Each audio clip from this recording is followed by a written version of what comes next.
Welcome to Culture Road today. With me are my co-hosts, Phil and our guests, Eluemuno Blyden and Adam Kraemer. Anyway, guys, this is usually a very informal one. And we just felt like it's been 1 year. I think it's been 1 year since COVID. And I was talking to Phil, and they thought that this would be a good time to kind of recap what has gone on and how this has changed our lives and basically put our culture on a new trajectory.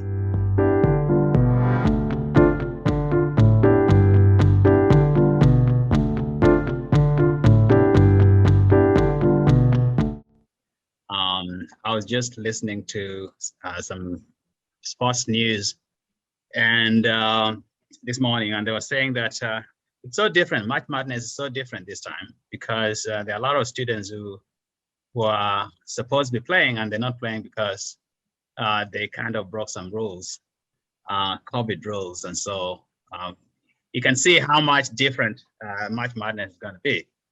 Perhaps better than last year because they didn't have it last year due to COVID. But see, this is just tapping into what problems you're having and how much we are coping with the new reality. So let me just start off. Phil, you are in New York and a lot of things are going on. Interestingly, in New York, you're having Andrew Cuomo, who was on top of the world just a year ago, and today is having his own issues.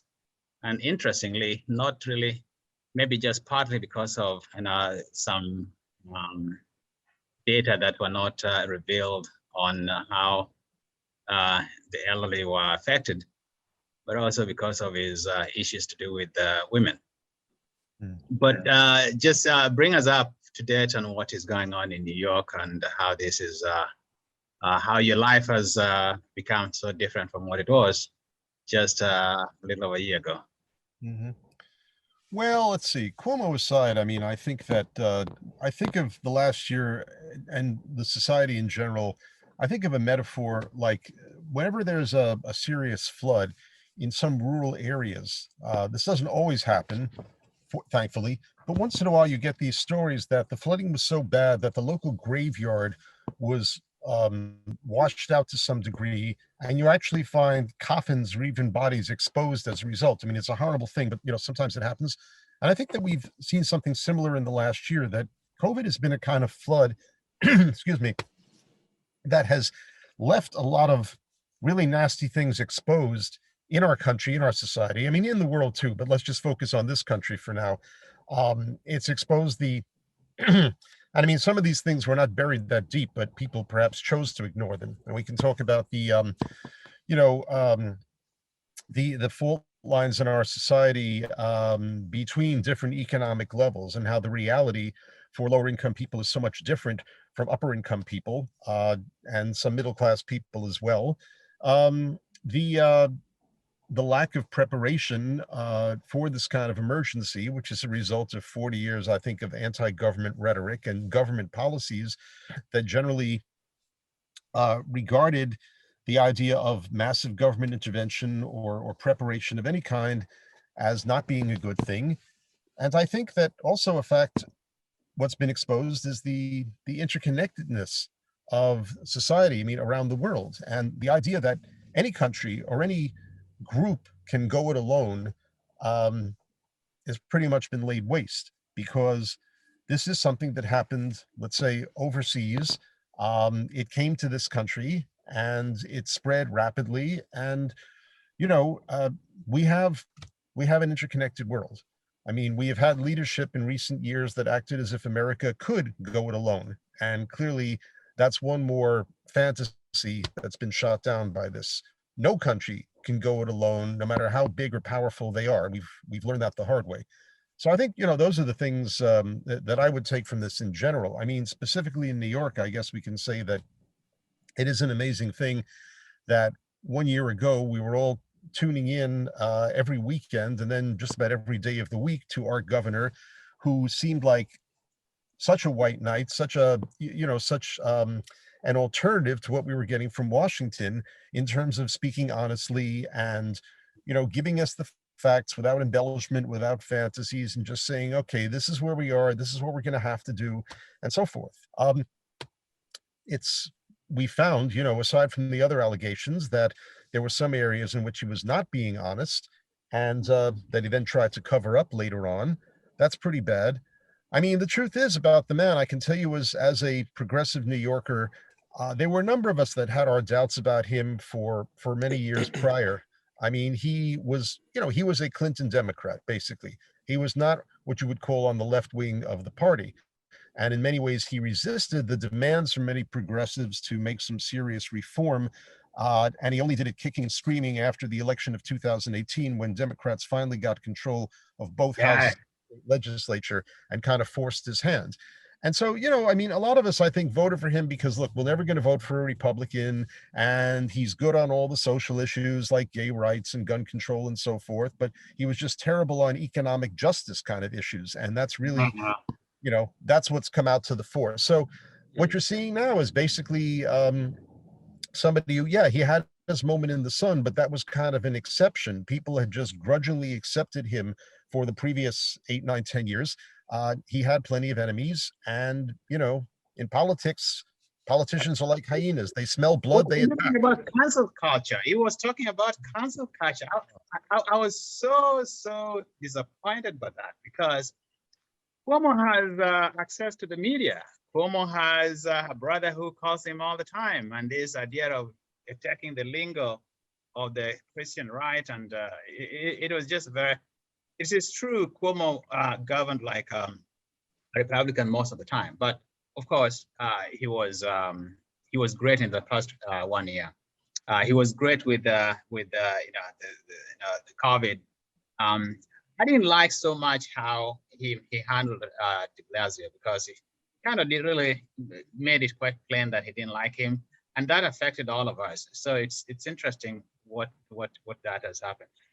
If you contrast what has gone on with Cuomo and what has gone on the West Coast with Gavin Newsom, actually there's no contrast. It's just the same thing.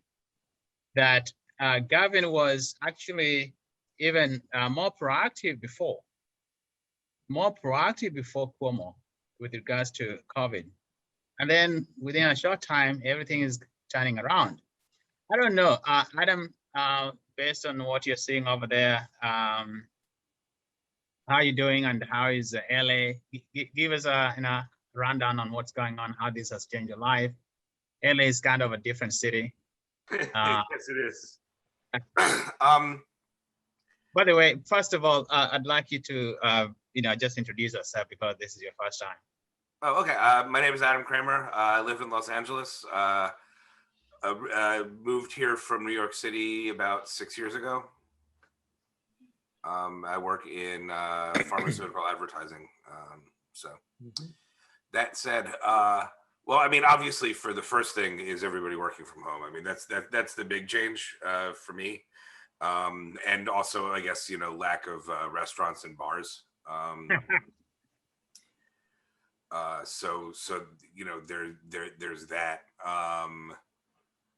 I mean, in terms of Newsom, part of the problem with California is that it's so large. I mean, it does take up, we were saying this earlier, it does take up most of the East Coast.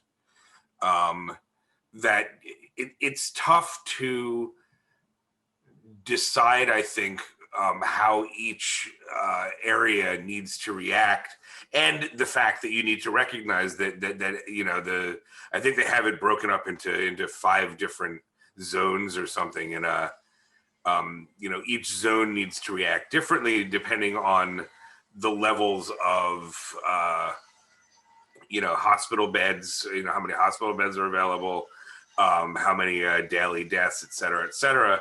So some parts of California are more open than others, as well. They should be. Southern California got hit really bad at the beginning of the year, this year. And so we're a little bit behind, actually. This past weekend was the first time that they opened up restaurants for indoor dining again.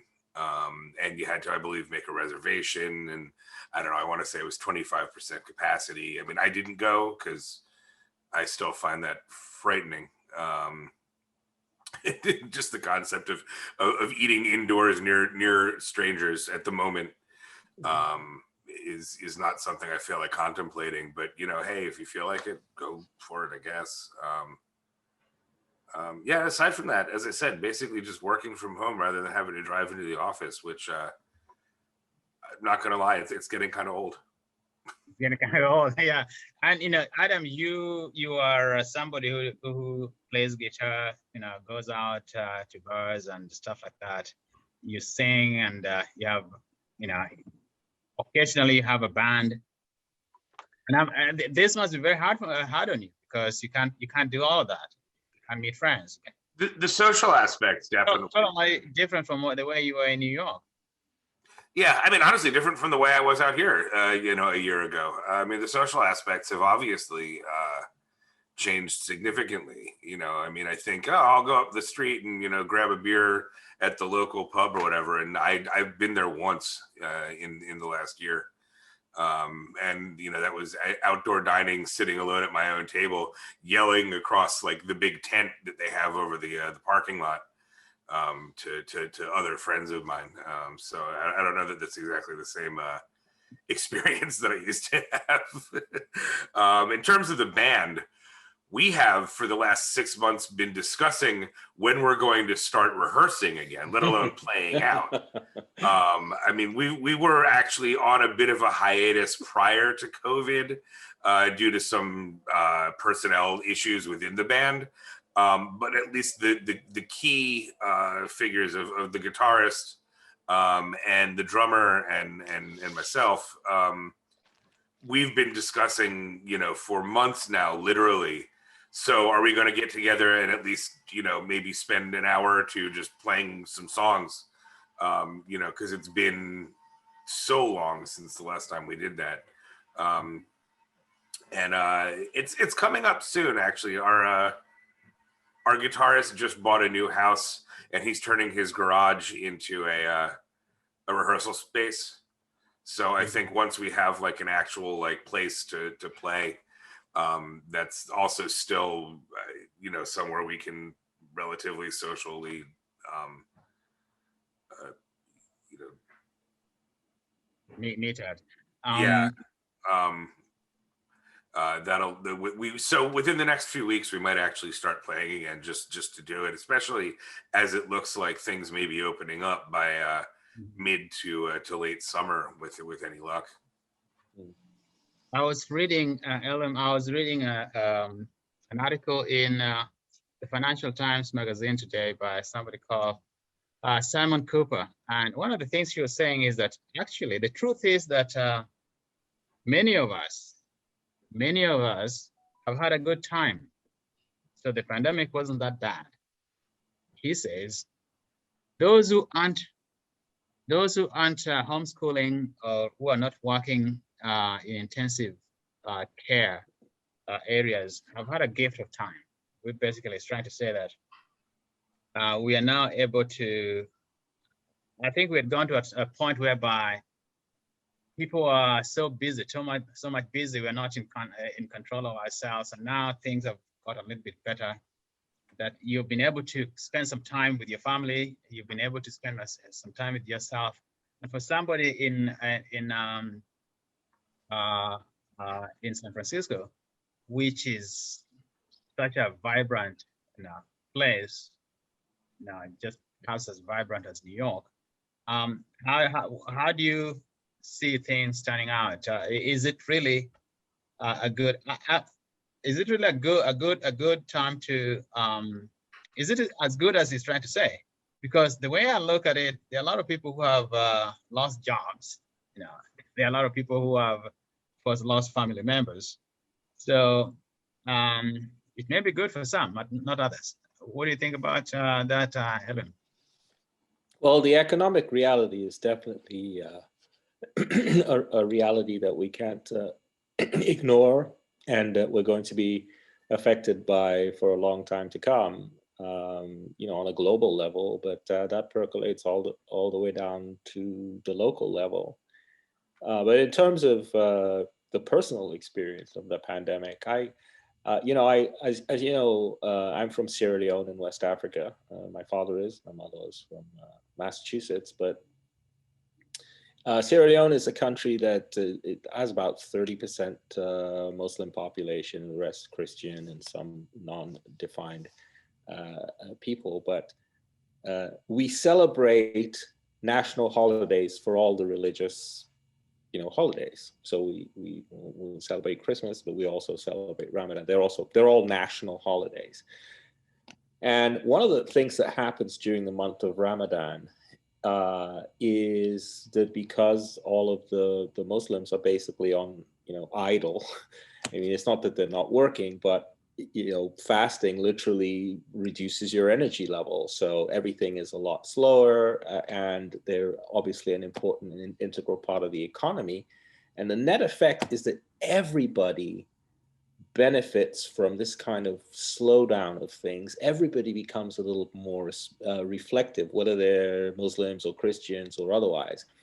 And I think that from that perspective, the analogy with the pandemic is that there has been this kind of, it's sort of a gift that we've been able to stop and kind of consider our lives and consider the meaning of work. Yeah, of course, you need to work to survive, you need a job and all of those sorts of things. But a lot of people have learned that if you don't have a job, the sky doesn't necessarily fall down on your head, which is, I think, the psyche that we're all kind of inculcated with as we grow up and get our education. And it's a driving force behind getting an education. Oh my God, if I don't have a job for 3 days, I'm going to evaporate or something, And people have come to see that that's not the case. And they've also, that capacity has had a chance to flow out into other sides of their life, other aspects of the things in their lives,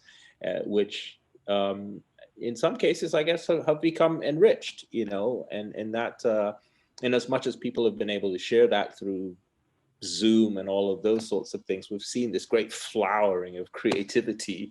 And I'm hoping that translates into the real world when we're out and about in the streets again.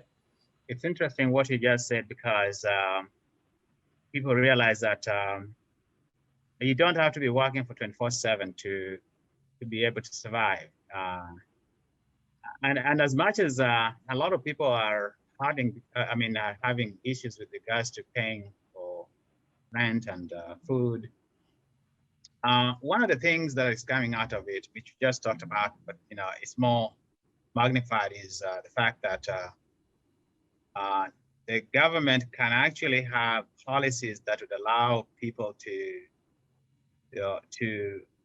have some kind of social safety net that is better than what has always been the case. I'm not so much for the government being in your bedroom or in everything else that everybody's doing, but the Northern European social contract of trying to help those who who don't have enough. Something that Andrew Yang talked about seems to be something that can work out. To the extent that some people are getting for $1,400, which is quite some good money. I think Joe Biden has come up with a kind of a system that could be replicated even after COVID, depending on how much is going to be taxing the guy, the Tesla guy. What's his name? Elon Musk. Yeah, Elon Musk. Elon Musk. Yeah. Because these guys have got a lot of money over the past 1 year. I was reading that the 5 most wealthiest people in the world, and perhaps in the United States, got even more wealthy. Mm-hmm. And so it is easy to come up with a system whereby the very, very poor do not have to go without food. I'm wondering, Phil, what do you think about that? Well, yeah, I listen. Nobody's going to cry for, first of all, yeah, Jeff Bezos in particular made out like a bandit last year because everybody was shopping on Amazon. Nobody's going to cry about Jeff Bezos or, Musk or Donald Trump, for that matter, paying more taxes.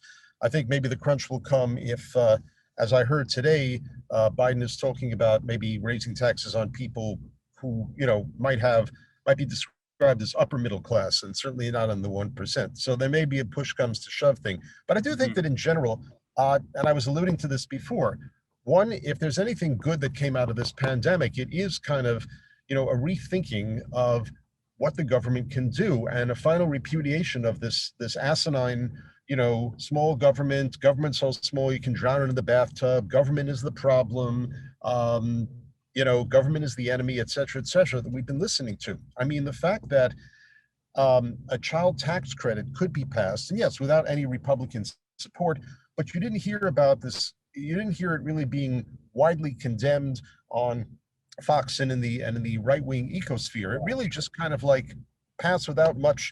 Yeah, they voted against it, but they weren't condemning it the way they might have 10 or 20 or 30 years ago. I mean, the fact is the idea of just helping out children of poor people with this kind of additional income would be anathema. And a lot of Democrats, would have said, no, we don't have the votes, the people won't accept it, That wasn't the case this time.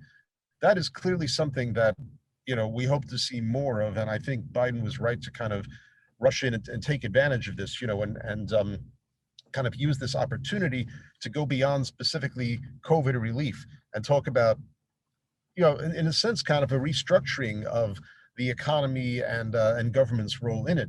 I just want to also go back to what Eluemuno said before. I think for most people, we still have to have jobs. I mean, because you got to pay the rent and food and so that. But I do think that the nature of work is being questioned, and really has I think there may be a change in that moving forward. I mean, I know that like at my job, for instance, right, I used to commute every day on the train. I've been working from home, and the administrators have been saying things like, okay, we hope to go back to regular work in the fall, but we're going to phase it in, kind of like different people come to the office in different days and that sort of thing.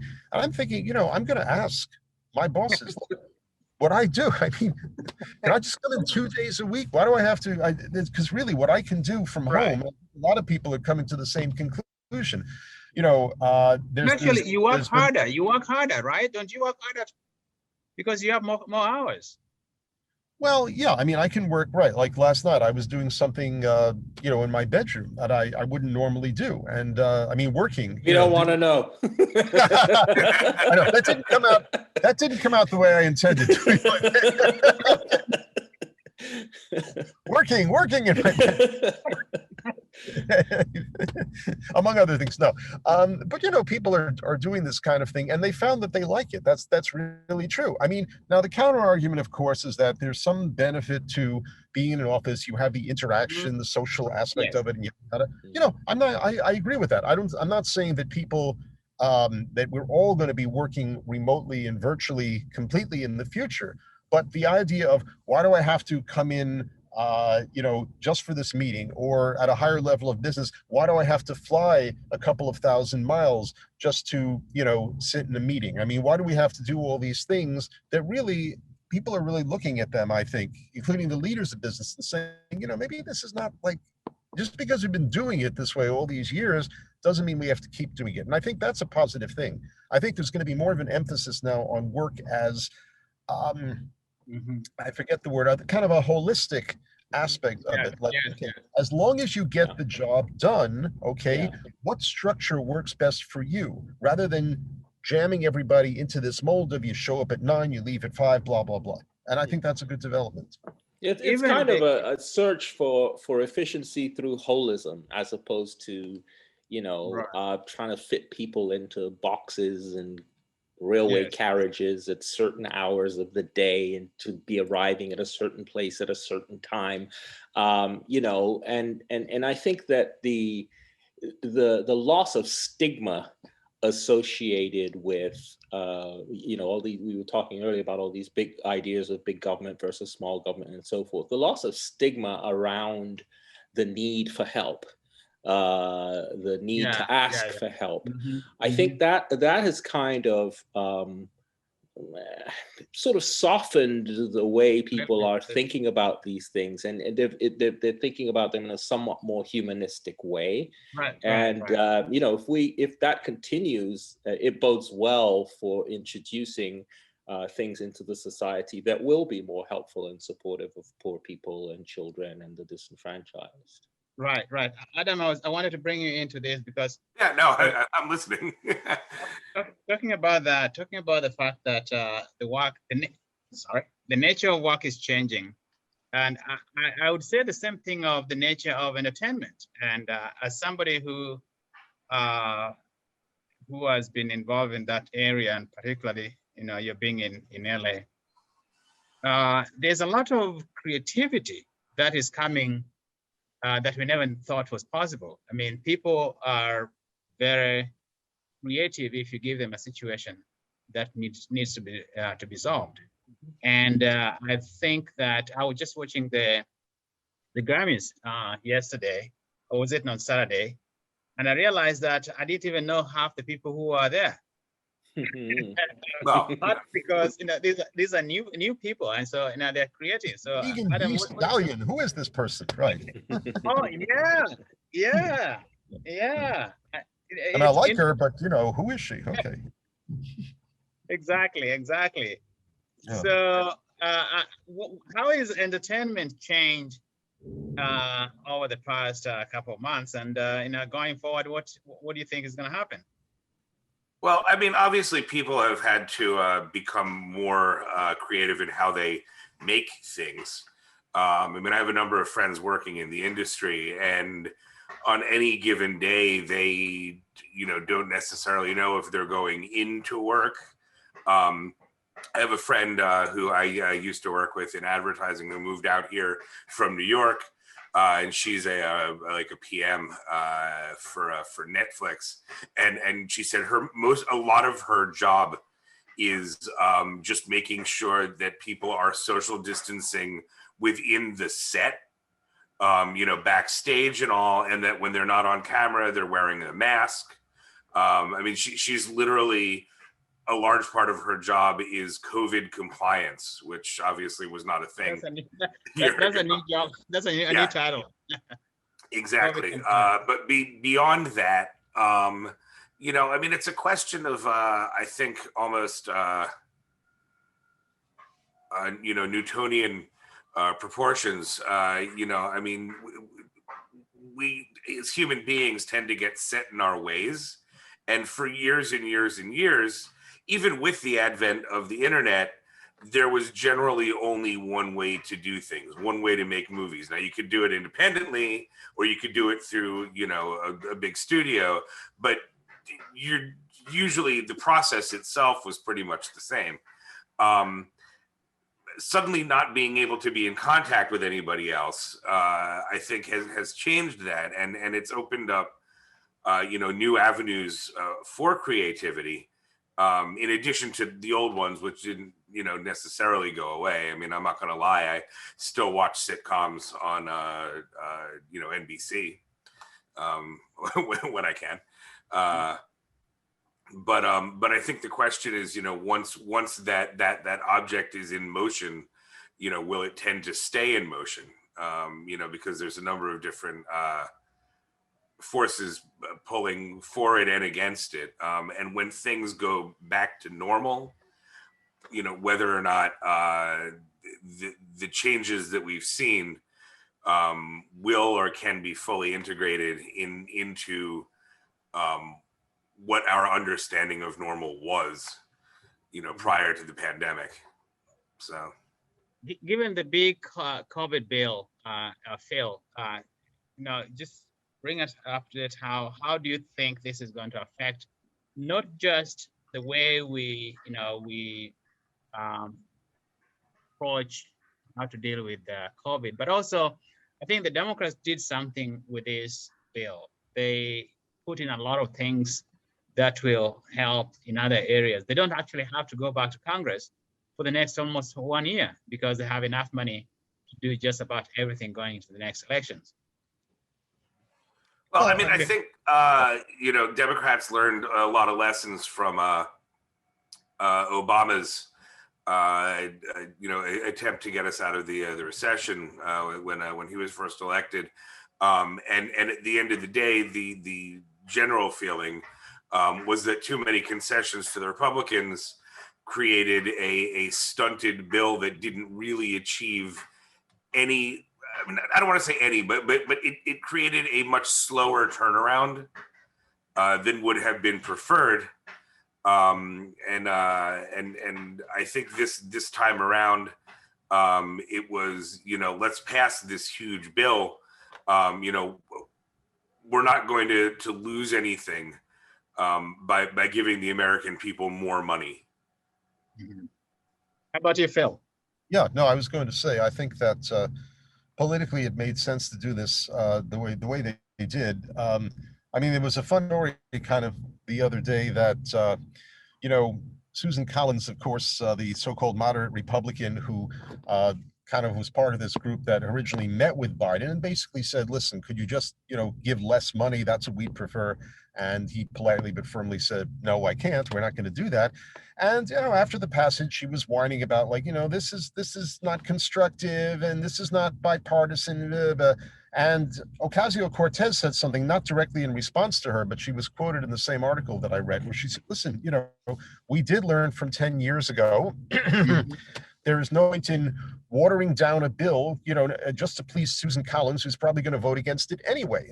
It's really, we have just gotten to the point where I wish it weren't so, but there's a certain kind of, there's a spirit in the other party that just says, you know, anything that comes out of a Democrat, we're not going to support. And in a larger sense, though, what I also find interesting is that there was not a lot of, you know, again, they voted against it. I think I was saying this before, but there was not the kind of hysteria on the right that you would have heard in the past about this kind of bill. Nothing about socialism, nothing about, you know, you're encouraging people not to work and all this other BS that you normally hear. And even a few months ago, right?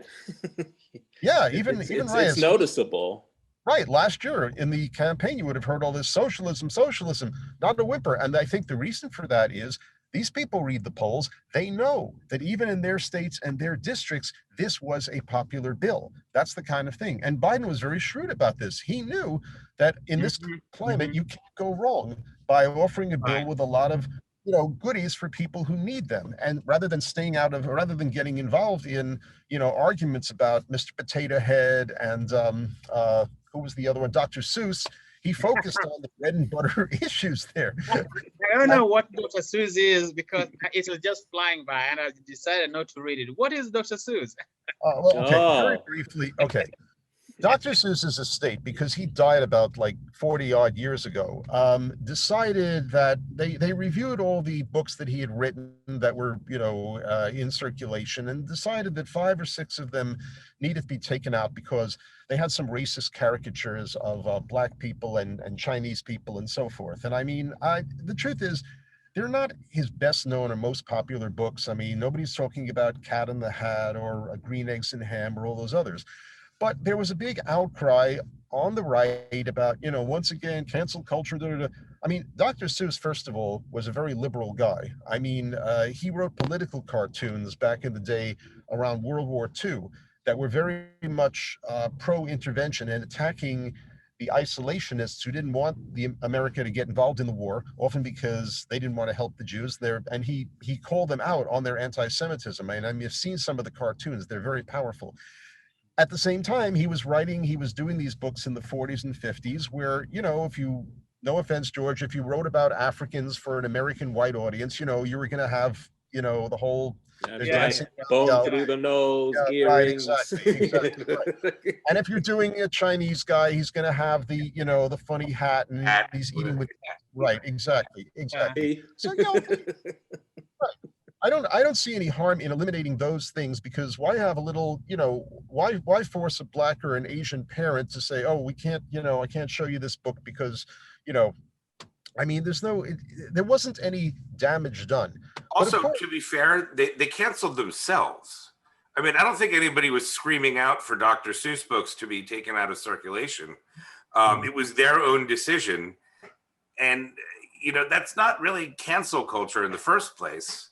It's more like, sensitivity on the part of the Dr. Seuss people. Right. They didn't do it in response to some woke mob online that was demanding it. Okay. They did it independently. And as I say, these were 6 books out of a catalog of like 40 or 50, and the major titles are still there. Okay. I mean, it really was a tempest in a teapot. But it's interesting, though, going back to what I was saying, that this is what you heard about mostly on Fox News and talk radio over the last few weeks. Right. Not about Biden's bill, because what can you say? The people want it. And that's a good thing, because there was a time in this country where a lot of Democrats could argue with some truth the people don't want it, or enough people don't want it. There will be too much fallout from passing this kind of bill, and that's not the case anymore. So it's interesting because there is this idea that the pendulum has swung back to, say, the 60s, because for the last 30 years it has been a Reagan era, or something to that effect, because it has been the case that the government is not supposed to do certain things, and the Democrats are going to be accused of being socialists and all those kind of things, and the social safety nets are not supposed to be there, because that's like trying to coddle people, and being the government being too much like a nanny state. Communism. But now, exactly. And now things, what people really didn't talk about is, what is the government there for if you're not supposed to take care of some of these things? While in fact, giving too much money back, not even back, but giving corporations money.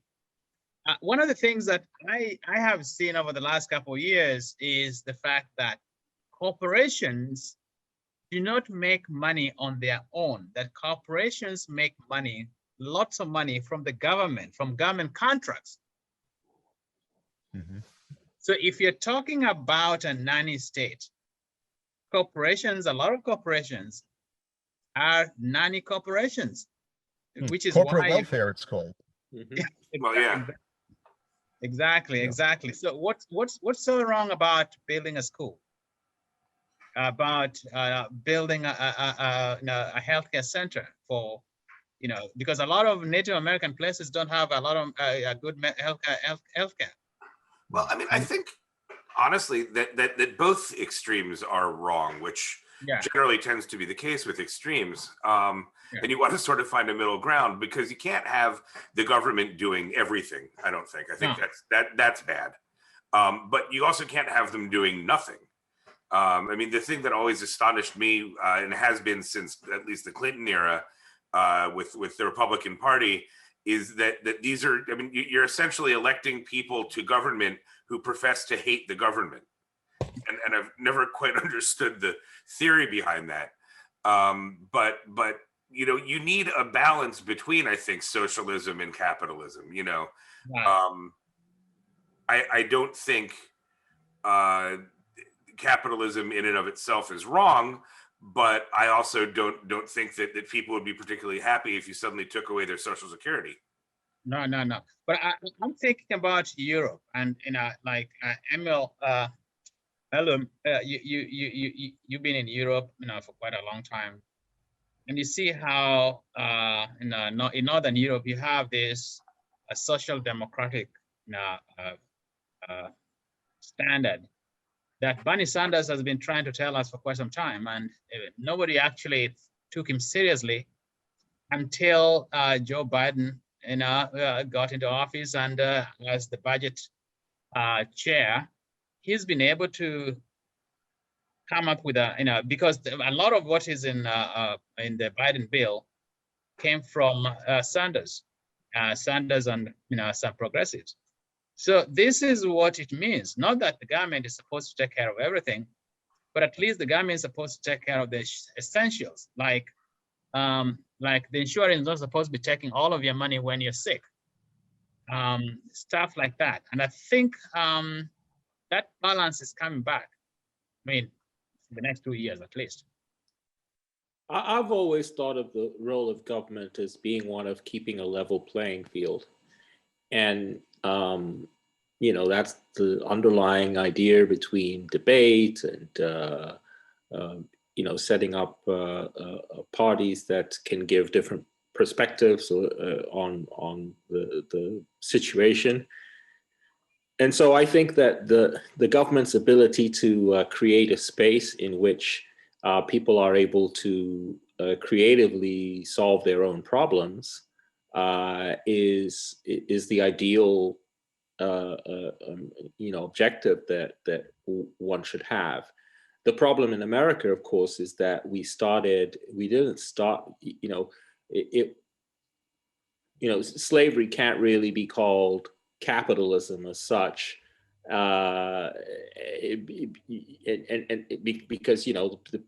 the people who were the slaves were essentially property. They weren't counted as part of that leveling of the playing field. So yeah, like there were great discussions about keeping leveling the playing field, but that didn't count a whole bunch of people who are now part of the society and need that field to be leveled. And the same applies. I mean, slavery is just, that's obviously a deeper part of the history, but the same thing can be said of, for example, immigrants, let's say, or any other group that is sort of institutionally marginalized in terms of access to capital, which is the basis of capitalism. The minute you have inequity in that, then, it's not capitalism anymore, basically. Yeah, I was reading about Karl Marx talking about the reason it is capitalism is because of that inequity, because somebody has to benefit from it, and if he wouldn't be benefiting if it wasn't if there was not if there was equity. It's because of the way capitalism functions that basically the bourgeoisie are squeezing capital out of the poor people and the slaves. So I'm with you on that. That things are a little bit different. It seems to me. When I say I'm not so much thinking about the state. Sorry, I didn't mean to interrupt, but it's not so much about where you end up. It's about where you start. The idea that because what happens if you have that unequal situation is that you have concepts and stigmatization that say, I don't know, some group of people are trying to take advantage of the system, or they're not able to do this, or women aren't up to the task, or whatever it may be. That people are not given a chance to show what the natural distribution of genius might be in the society, Yeah, I think, when I think of capitalism, I think I can paraphrase what Winston Churchill said about democracy. It's the worst system except for all the others, because it's certainly an improvement over feudalism, and it's, I think, better than the communist systems that were tried in the 20th century. However, I'm not a fan of pure capitalism. I think the real debate has been about whether you have capitalism, regulated capitalism, or what I would call jungle capitalism. For a long time in this country, we had jungle capitalism, particularly starting in the late 19th century, where you had the rise of the robber barons, and people basically, you had a big business, you could do whatever the hell you wanted. And the struggle over all the time since then in this country has been, how much do you let people do whatever they want in that area, and how much is a necessary amount of regulation, and at the same time, how much do you try to you can never guarantee equal results, but everybody should have equal opportunity, and that has to be also guaranteed as well. And I think it's been those twin struggles that have been most of the basis of whatever economic arguments we've had over the last more than 100 years. And one side was winning the last 40 years, the side that said, let business do as much as they want, because, that will benefit society as a whole. Well, as we know, it didn't always work out that way. And so now we're starting to see the pendulum swing back in the other direction. Right. Now, Interesting. I know that we're coming to the towards the end of the program, and I just wanted to find out, bring it back to how this is affecting us in terms of mental health. Have you guys got COVID vaccination? I know that I was looking for one, but they're not allowing somebody who doesn't have a prior condition, at least until a month from now. It seems to me that things are moving so fast that July 4th would be one of the best days in America going since a year ago when the pandemic started. How are you looking at the situation with regards to mental health, being in the house for too long, wanting to go out? Sorry, I didn't mean to interrupt, but did anybody get a chance to see the video of the fireworks for the 4th of July in Los Angeles last year?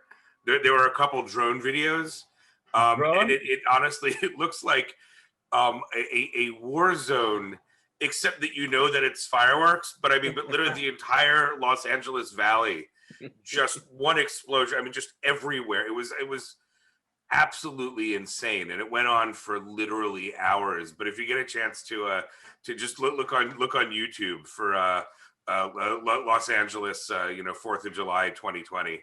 If that was the case, what do you expect to be? I know. It's gonna be crazy. Well, I mean, it obviously depends on whether or not people can get together for real this time around. I mean, last time everybody was very much social distancing, especially in Los Angeles, and so I think it was everybody in their own yard setting off their own fireworks. So kind of semaphore, huh? Yeah, it was crazy, and you could hear it. Like even over the mountains, you could hear on the other side of the mountains, you could hear the boom. I mean, it sounded like what I can only assume Gettysburg sounded like. It was really spectacular in its own just crazy way. But I mean, to answer your question, I was also going to say, are you planning on something big? Me personally, no. I'm still waiting to get the vaccination. I am a diabetic, but I have it under control to the point where my A1C is actually too low to qualify for the vaccine, and I'm somewhat overweight. But again, I'm still too healthy to be in that extreme obesity level, so I can't go through that. So yeah, so I'm ironically too healthy to get vaccinated. Oh wow! Fall in the gap, so to speak. Yeah. Yeah.